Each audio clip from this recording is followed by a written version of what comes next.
Okay. What did he say?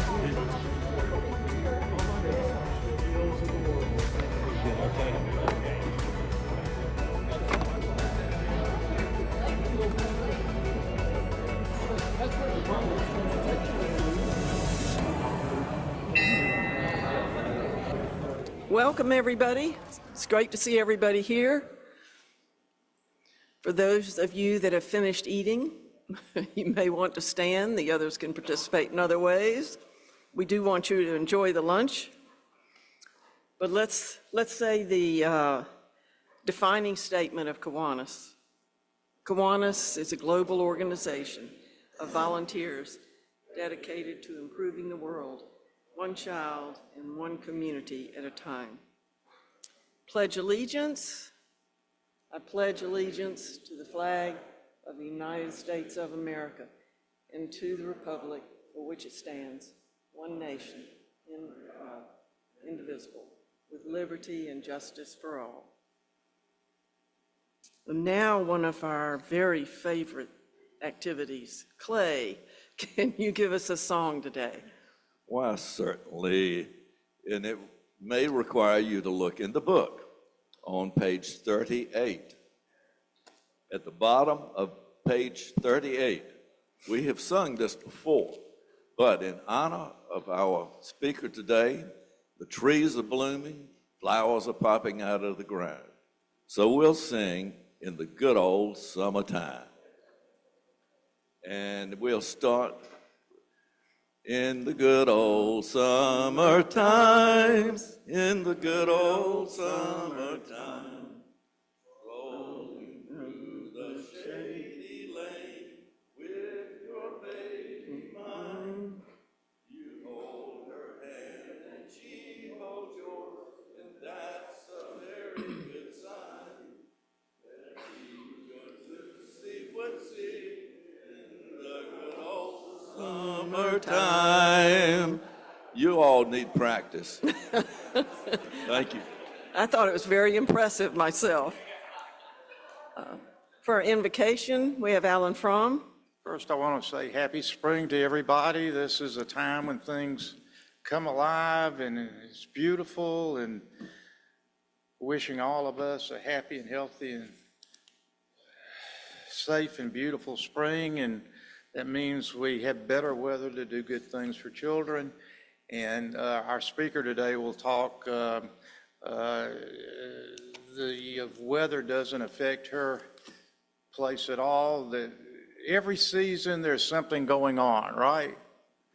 Okay, good. What I want to do today, y'all know what I usually do, is I'm going to say a prayer. It's called the Shema, and it comes from Deuteronomy. And it is the most sacred prayer in Judaism. As a matter of fact, I did do a little research. Observant Jews say this every morning and every evening. And it is said to be the first prayer Jesus ever learned. And he said it every morning and every evening. And it starts off, Shema Yisrael Adonai Eloheinu Adonai Echad. And I'm going to give the rest of it in English. Hear, O Israel, the Lord is our God, the Lord is one. You shall love the Lord your God with all your heart, with all your soul, and with all your might. And these words that I command you today shall be on your heart. You shall teach them diligently to your children, and you shall talk of them when you sit in your house, and when you walk by the way, and when you lie down. And when you rise, you shall bind them as a sign on your hand, and there shall be as frontlets between your eyes.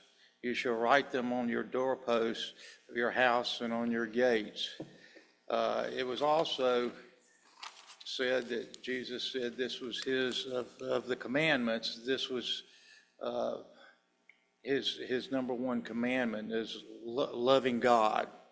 And number two was love your neighbors as yourself. So those are great things to live by. And I wish everybody a wonderful weekend. And Thank you. Thank you, Alan. I want to note the birthdays, and Buck Lattimore, Robert Wyatt, these are the ones since the last meeting that we had. Scott Pius, April Blackwell, Roland Gannon, Randy Wood. Happy birthday. Happy birthday to everybody. Why don't we sing happy birthday to them? Happy birthday to you. Happy birthday to you. Happy birthday, dear whoever you want. Happy birthday to you. Hope you all have a wonderful, wonderful weekend. Membership welfare, Brian Bennett's sister passed away, and John McBride and Tarver's, John's sister and Tarver's cousin, passed away also recently. So we'll send thoughts of concern and prayers for their well-being. Announcements, Hugh? I have several Oh yeah, I wanted to announce to the individuals club here. that we have moved forward with adopting a park and adopting a trail with the city of Raleigh. So we're taking Kiwanis Park. We're gonna have a small setup of tools and equipment and vests with our logo on them to pick one Saturday a month to clean up Kiwanis Park and another Saturday to clean up a mile of Crabtree Creek, which is near Kiwanis Park. So every month we're gonna have a park or a trail to go clean up, and that's gonna be fun. So you can be on the lookout for those dates coming soon. Working with the city right now. All right. Sandra? Yes. I have two things. First, the diaper drive is going on between now and April 11th. So if you haven't already donated, or you can give me a check, like Robert. You can give me a check today or next week, or there's flyers on everybody's table with a QR code. You can just use your phone and donate on the website. Just make sure if you donate on the website that you check the box that says, I'm with a company or organization, and you type in Kiwanis so that we can count up all the donations that come in. So thanks for that. If you do want to bring in diapers or wipes, there's a box for you to place those in as well. I also wanted to get you to save the date. We're working on a joint project with Rotary clubs in the area and Kiwanis clubs in Division 12 to do a food packing event on May 10th at Rise Against Hunger. Our club's going to contribute a lot to that cause, so we're hoping as many of you as possible will sign up to join us, and we're going to invite our key clubs as well. So put May 10th on your calendar, and we'll give you more details later. Fantastic. Thank you, Sandra. Alice is going to give us an update on Charter Night. Charter Night will be Saturday, May the 17th at the University Club, which is off of Hillsborough Road. If you have not ever eaten at the University Club, then you have a treat in front of you because the food there is just excellent.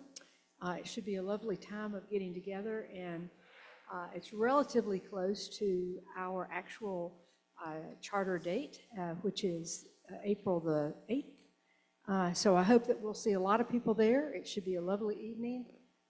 And the main event of the evening is the Kiwanian of the Year. So look forward to seeing everybody.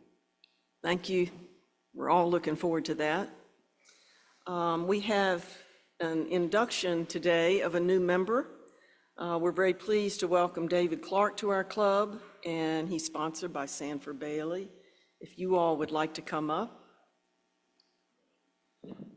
It's indeed a pleasure to introduce to you the newest member of Raleigh Kiwanis, David Clark. I've introduced him in the past, but he's grew up in Virginia and has a degree in architecture from the University of Virginia. He's been involved in residential construction pretty much his whole career, and He and his wife, Molly, live in Wake Forest. Molly grew up in Wilmington and is a graduate of the University of Georgia. She worked with Cisco for a number of years and presently is working with a company by the name of Insight. So David and Molly have 2 adult kids and 2 younger kids. They have a daughter that's a freshman at Western Carolina and a son that's a junior at Wakefield High. So David has a lot to offer, and I'm excited to hopefully get him engaged in something that will be beneficial to Raleigh Kiwanis and to him too. So on behalf of Raleigh Kiwanis, I want to welcome David Clark as our newest member. I'll give you this to give him. Got it. The vision of Kiwanis is to have a positive influence in communities worldwide so that one day all children will wake up in communities that believe in them and nurture them and provide the support they need to thrive.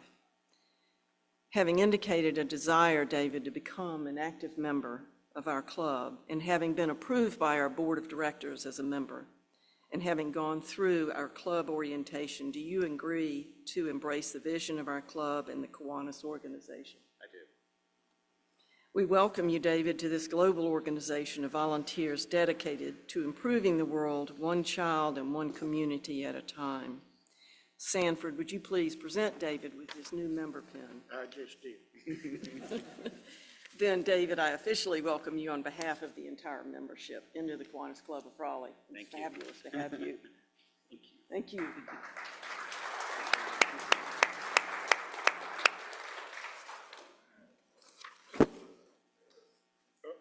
Wake County Schools is hosting a career and college expo on April 15th at the McKimmon Center, and they're looking for volunteers to help with mock interviews, mock job interviews, or even college interviews. If anybody's interested, please reach out to me. It's from 9 to 12 on April 15th. Thanks. Thank you. Introduction, yes, Buck. The nominations committee met by Zoom this past week, and the one thing that came out of that is we still need people to come forward that will take a position, either an officer's position or on the board. We have for next year, the incoming president-elect, and then we have 3 seats on the board. If you're interested in that, please either see me or let someone know that you're interested, because we don't know if you're interested until you let us know. But we need good people, and there are good people in this club, and we look forward to having you. Thank you. That's right, and the treasurer, I have tried to keep him, but at the last minute he says he has really got to go. He's going to serve out his term, but maybe by March or so, John Collar, who's worked so greatly with us. Where's John? John? I think is he still here? So he will leave at that time, but he won't leave the club.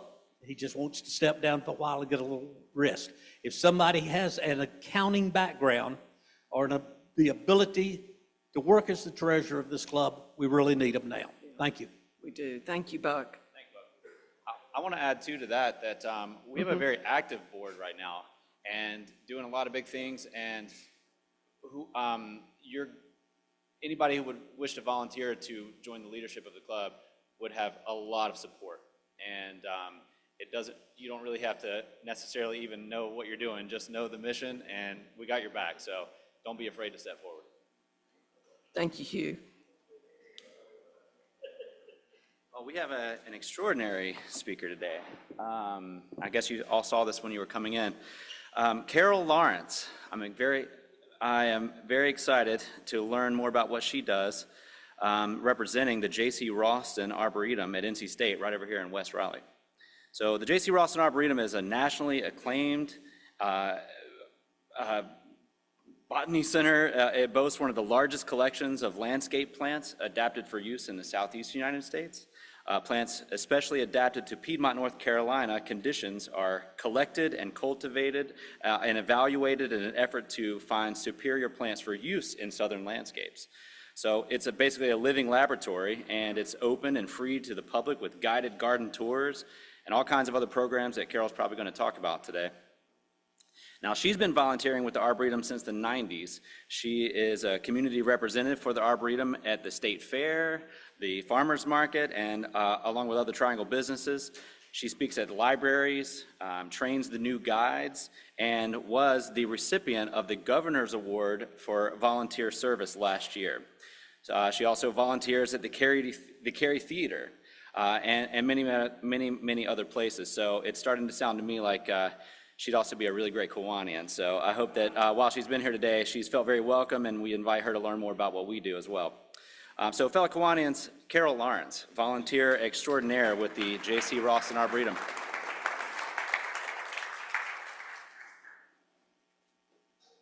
Thank you.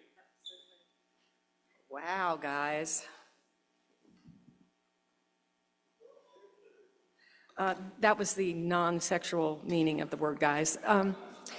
So please excuse me because I spent my career in high tech, and I'm allowed to say guys because I was called a guy all my career.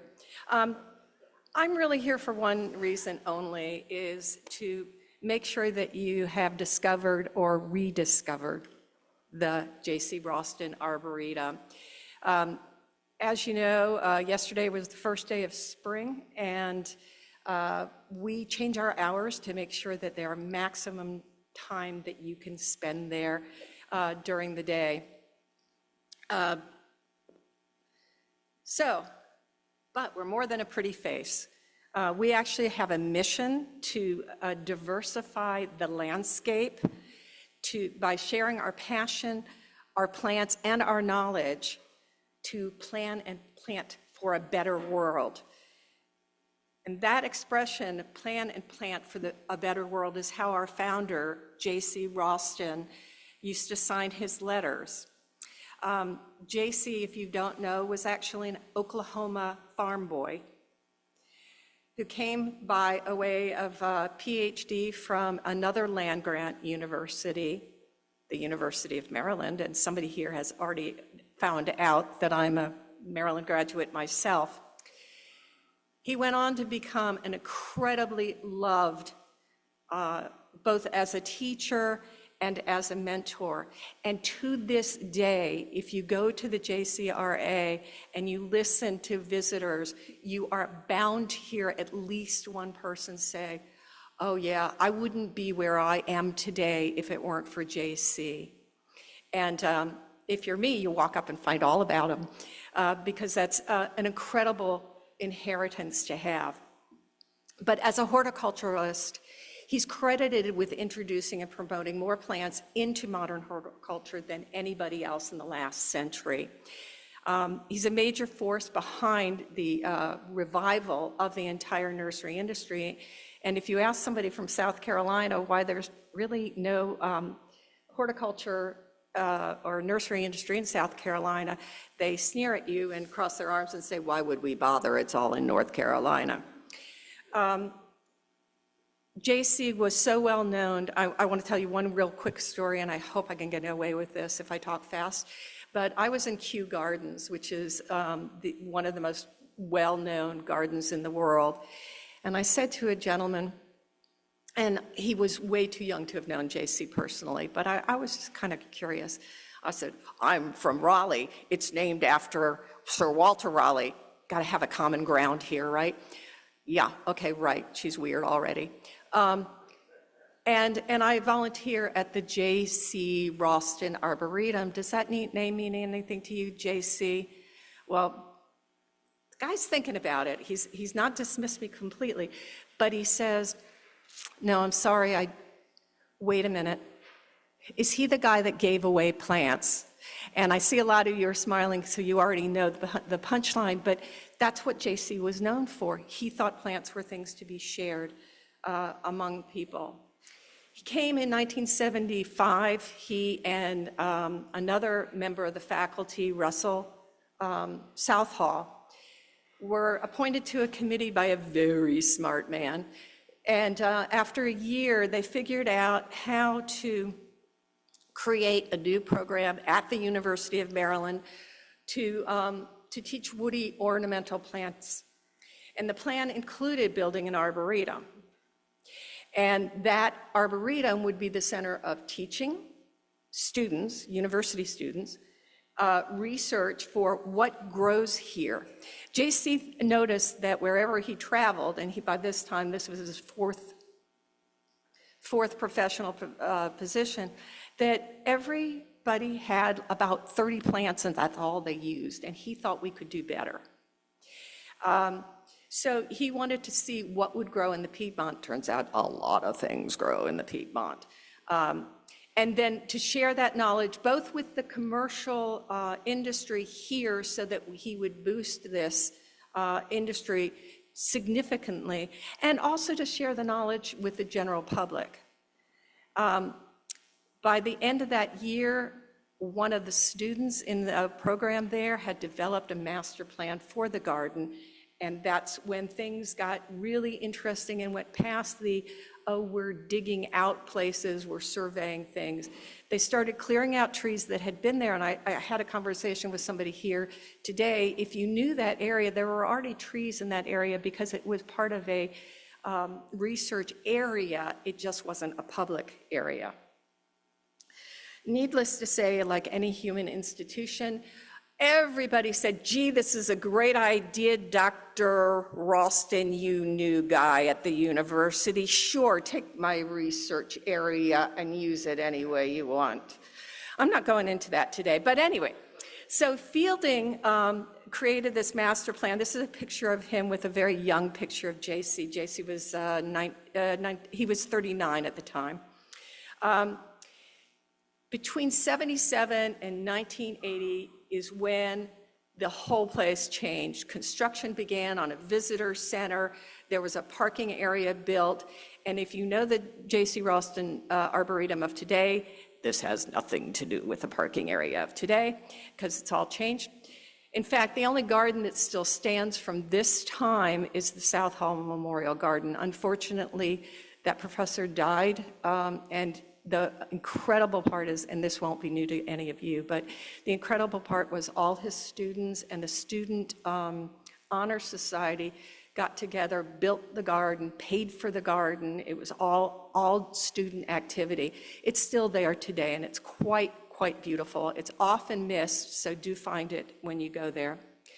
From what I can figure out in the research, about 750 plants were added to this ground at the time, and the official opening where everybody in the world was responsible for this great project, and everybody from the governors and the university all came together to glorify in this opening. And now here's the part that you'll love. Anybody here a manager? Okay, the next thing that JC did was go on sabbatical. I'm not joking, right after the opening. Does that show you, though, that he had already ingrained in people there the spirit that needed to stay there in order for him to be comfortable to take off after 3 years of intense work? So the opening was in September of 1980. Oh, let me tell you about this picture. Okay, this probably tells you everything, and I could probably stop right after that. Of the people there, all but one is a student. I think the guy in the front in the hat is the only employee of the, he was the research technician, the only person who had a salary in that group. And they are moving a Japanese maple into the garden. It was given to the Arboretum. It was already probably 75 years old at the time, and that is the easy, light way of moving a tree. So all those students are helping. That's probably part of a school project. That tree's still alive today. It's the oldest one in the Arboretum that we know of. It's probably on the other side of 150 years old. It's in the White Garden. If you visited the White Garden, if you visit it really quickly, it might look like it does in the picture on the upper side. If you visited it in 2022, it probably looked all white and snowy, and that's what the leaves will look like in midsummer.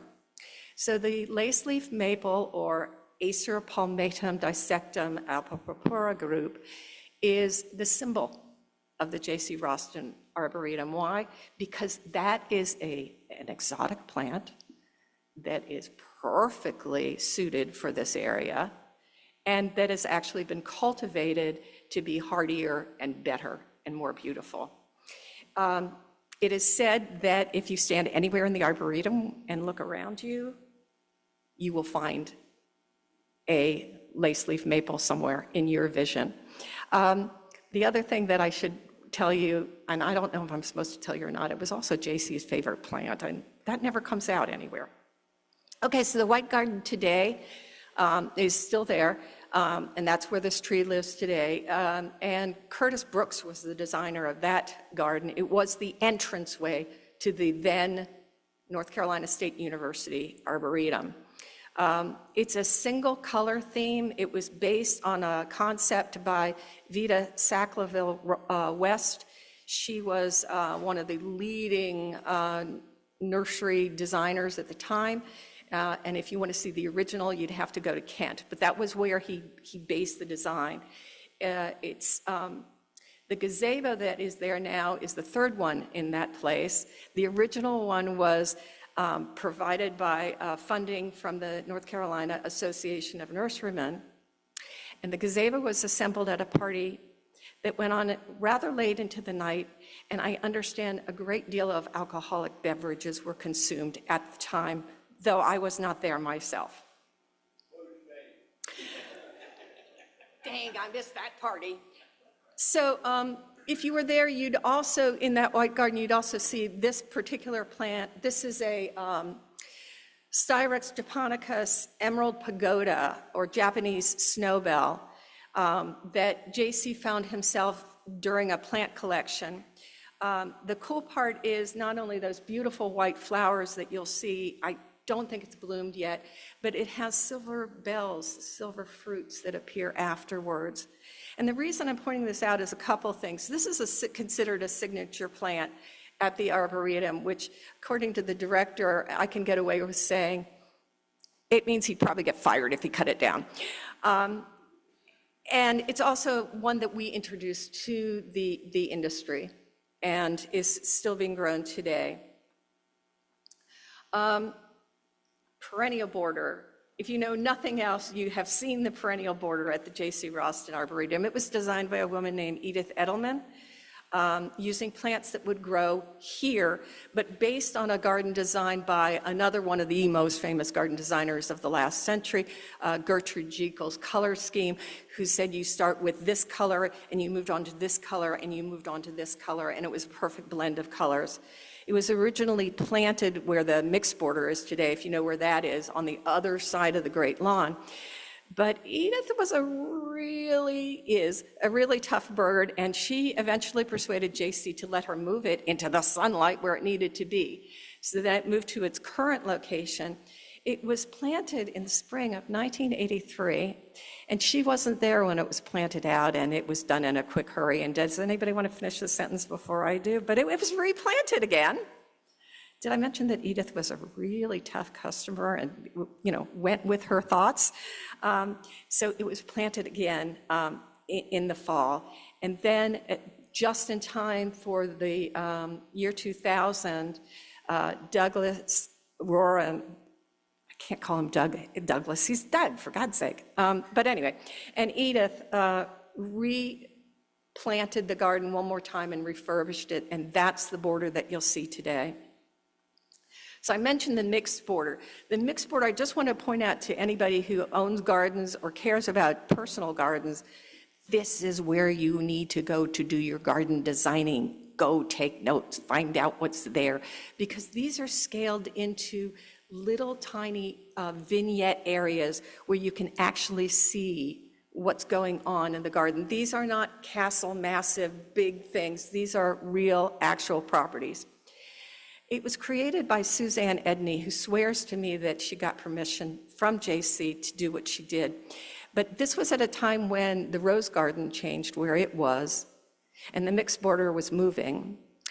And somehow the newsletter said, Susan Edney is moving the ground covers that are somewhere else in a ground cover garden, and it's going to go across the other side. And the next issue said, the mixed border looks like this. And I said, Suzanne, there was no planning. This was not anywhere. Oh yeah, I talked to JC about it. Did I mention that Suzanne's kind of a firm person too, and a wonderful garden designer? If you go see the mixed border in a couple of weeks, it'll be that green one. But if you saw in the winter, that's when a red-shouldered hawk visited us. And by the way, he owns the garden now. He's there often. So if you're not a plant person, go for the birds, go for the bees. We have had our honey tested. We had more pollen of different plants than they had ever tested before. And when I say more, it's like more than double anything they had tested before. So you can see bees and you can see birds of all varieties. And if you see the rabbits, I won't tell you what you should have for dinner that night. You know what I'm talking about. The mixed border is gorgeous in the fall. The volunteers who maintain this area are a wild bunch. They named themselves the Border Babes, and yeah, the guys took on the name when they joined the team. The Border Babes have somewhere between minimally 20 and 30 years of experience working in that border. And since I'm on the wonderful subject of volunteers, can I just take a moment to say the place would not run without volunteers, and that is from the very, very beginning. I cannot begin to tell you how outclassed I am by my fellow volunteers, but they share stuff, including plants. So we have, on the top of this is our perennial border team. They are extremely well-trained in what they do. The bottom group is a wild and crazy group. I think they meet on Tuesdays or Wednesdays. And the guy in the front, in the shorts, with a hat on, he is our current research technician, the most magnificent person you could ever meet. When I give my tours and somebody says, "What's that?" and they point to a tree and I cannot think of the name, and I probably never knew it in the first place, I just step back and I say, "I'm sorry, do I look like Tim?" Because Tim can name 5,000 different plants, and we've seen him do it. So he's a genius. Our seed collecting team, oh man, this is such a cool story. So for years and years, we've been part of an international team that makes an international group of organizations that make seeds available around the world. A couple years ago, our director had the idea, we could give those away to our members. And we do. We get to select a number of different seeds that come all dried and packaged and ready to go. And you will not find this in any nursery. These are just the wildest and craziest things you could possibly get seeds from. And that's the team that, I guess they actually went out to dinner once. And we got that wonderful picture of them, led by our curator. I'm sorry, that's not Dennis's title. Genius? Yeah, anyway, that's Dennis.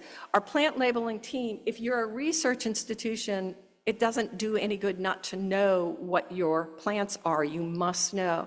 So we try very hard, and anybody who wants to start laughing now, just go ahead. We try very hard to keep labels at the foot of all our trees. And the reason you can laugh is the kids don't necessarily agree with that goal. The rabbits don't necessarily agree with that goal. I swear I have put signs out and turned around and they're gone, and I don't know how this happens. But anyway, these are the kinds of things that we're always looking for volunteers for. But you guys care most about children, so let me just talk about the fact that in 2012, there was an open endowment by our then retiring director that he said, in order to get more people to be interested in horticulture, we're going to have to grow our own.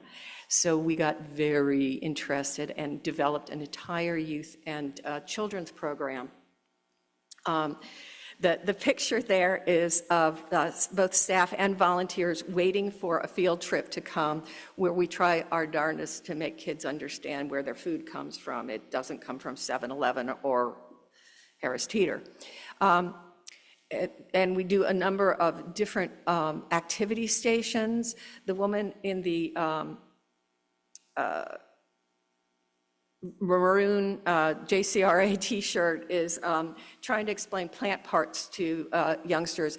They are mesmerized during these field trips. It is the most fun you can imagine.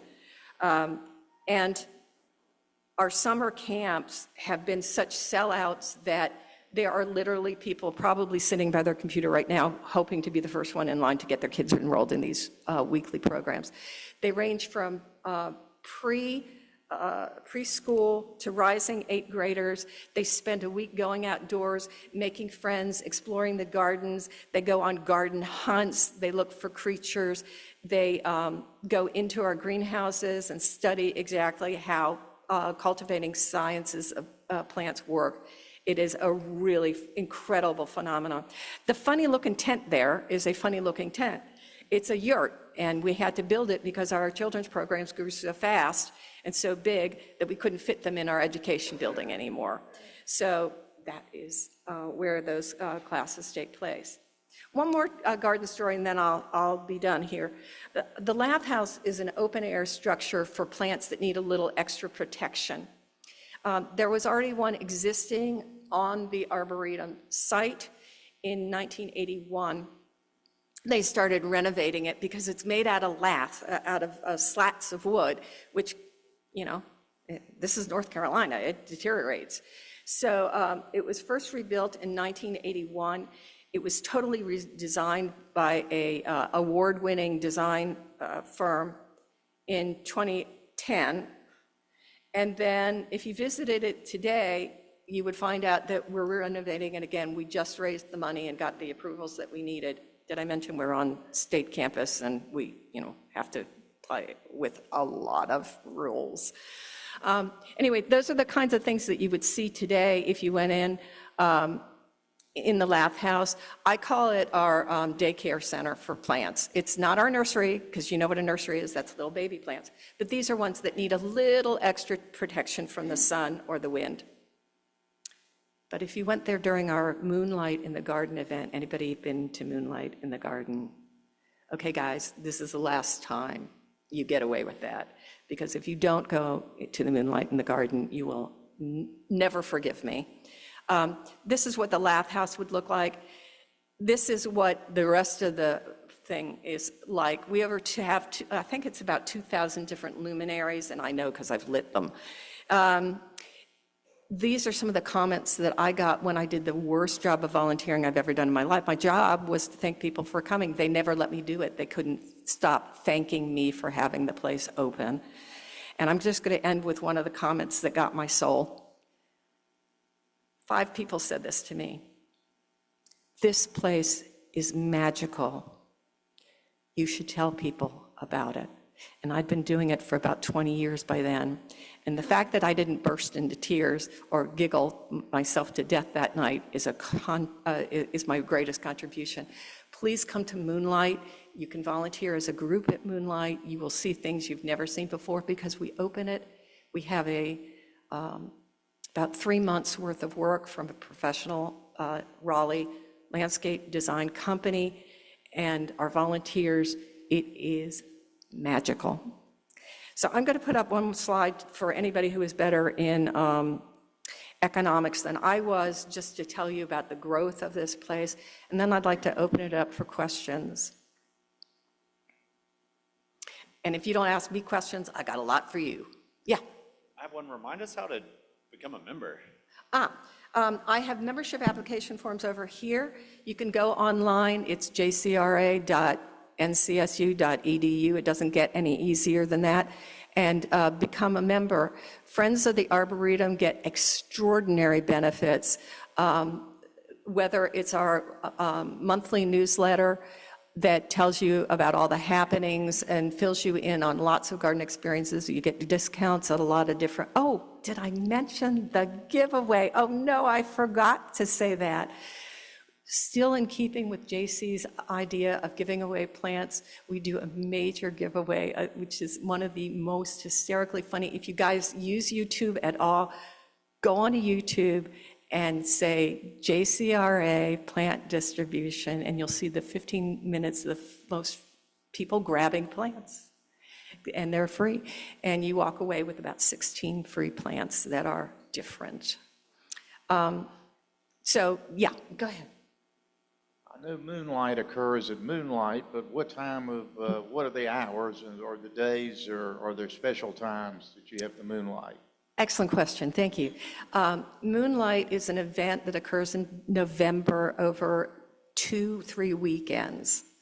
The first night of, it's Friday, Saturdays, and Sundays for the weekends in November. It's our, sort of Halloween time thing. And the first night is reserved for Friends of the Arboretum members to come to. It involves a catered, wine-filled evening. I won't go into details, but it is absolutely delightful. The rest of the time, there are food trucks and free marshmallows, and I cannot tell you the number of grown people, grown-ups, who said, I just loved the marshmallows and the s'mores. I just thought that was wonderful. So yeah, it's in November. Check our calendar. Yeah, and by the way, our website, and I don't mean to brag, but our website gives away everything about us. Every newsletter that is ever done, and I've got some over here on the table, that JC ever published is on our website. We just give it all our information away. There are photos of everything that's ever happened. If you know of any prominent member of Raleigh who you'd love to know if they ever went to an event, type their name in. Go ahead. So, and anybody who wants to know more details about how to do that, I can tell you later. Yeah. Mm-hmm. Could you talk a little bit about what the Arboretum's doing about native plants and preserving those and making sure people know what they are? That is a fabulous question. Okay. Because of our mission, well, let me start with the obvious. About a third of our plants are natives. But our mission is not native plants. If you want to do that, you need to go to either Sarah P. Duke, our sister gardens at Duke University, where they have a native plant garden and a wonderful native plant curator, and the North Carolina State Botanical Garden at UNC also are native plant people. As I said, we have what you would call nativars, or cultivated native plants. In other words, they've been improved, but that is not our mission. Our mission is to introduce new and diverse plants. So our directors still go on, well, our staff still goes on plant missions around the world looking for new plants to introduce to landscape. Did that answer your question? Okay, great. What else? Can I ask you all? Oh, go ahead.